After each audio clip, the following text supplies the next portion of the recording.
গীতার মহাকাব্যে আমাদের জীবনের সবচেয়ে গভীর প্রশ্নগুলোর উত্তর লুকিয়ে আছে। কুরুক্ষেত্রের যুদ্ধক্ষেত্রে অর্জুনের মনের দ্বন্দ্ব থেকে শুরু হওয়া এই কথোপকথন আজও আমাদের পথ দেখায়। যখন অর্জুন তার আত্মীয়-স্বজনদের বিপক্ষে যুদ্ধ করতে দ্বিধাগ্রস্ত হয়ে পড়েন, তখন শ্রীকৃষ্ণ তাকে জীবনের সবচেয়ে মূল্যবান শিক্ষাগুলো দেন। এই শিক্ষা শুধু অর্জুনের জন্য নয়, আমাদের সবার জন্য। গীতার প্রথম অধ্যায়ে আমরা দেখি অর্জুনের বিষাদ। তিনি যুদ্ধক্ষেত্রে দাঁড়িয়ে ভাবছেন, এই যুদ্ধের অর্থ কি? আত্মীয়দের হত্যা করে রাজ্য পেয়ে কী লাভ? এই প্রশ্নগুলো আমাদের জীবনে আসে। কখনো কখনো আমরাও দ্বিধায় পড়ি, সঠিক পথ কোনটি? শ্রীকৃষ্ণ অর্জুনকে প্রথমে কর্মযোগের কথা বলেন। তিনি বলেন, কর্ম করতে হবে, কিন্তু ফলের আশা না করে। এটাই নিষ্কাম কর্মের মূল কথা। আমরা যখন কোনো কাজ করি শুধু ফলাফলের জন্য, তখন আমাদের মন অশান্ত হয়। কিন্তু যখন আমরা কর্তব্য মনে করে কাজ করি, তখন মনে শান্তি আসে। দ্বিতীয় অধ্যায়ে আত্মার অমরত্বের কথা আছে। শ্রীকৃষ্ণ বলেন, আত্মা কখনো মরে না।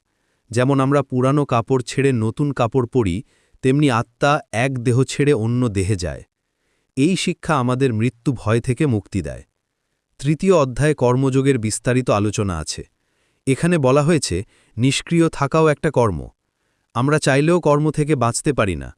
তাই বুদ্ধিমানের কাজ হল সঠিক কর্ম বেছে নেওয়া। চতুর্থ অধ্যায়ে জ্ঞানযোগের কথা বলা হয়েছে।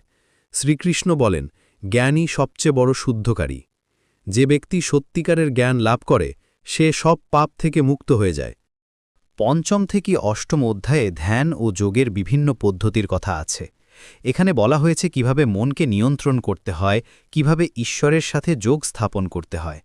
নবম অধ্যায়ে ভক্তিযোগের মাহাত্ম্য বর্ণিত হয়েছে।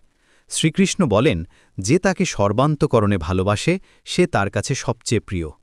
ভক্তি হল ঈশ্বরের কাছে পৌঁছানোর সবচেয়ে সহজ পথ। দশম ও একাদশ অধ্যায়ে শ্রীকৃষ্ণ তার বিশ্বরূপ দেখান। অর্জুন দেখেন যে সমস্ত জগৎ শ্রীকৃষ্ণের মধ্যেই আছে।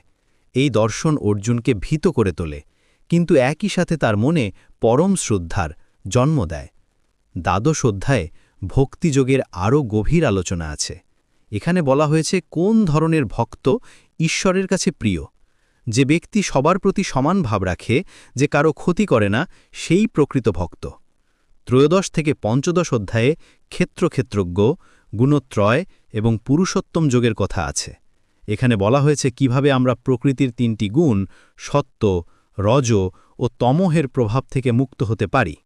ষোড়শ অধ্যায়ে দৈবী ও আসুরিক সম্পদের পার্থক্য বলা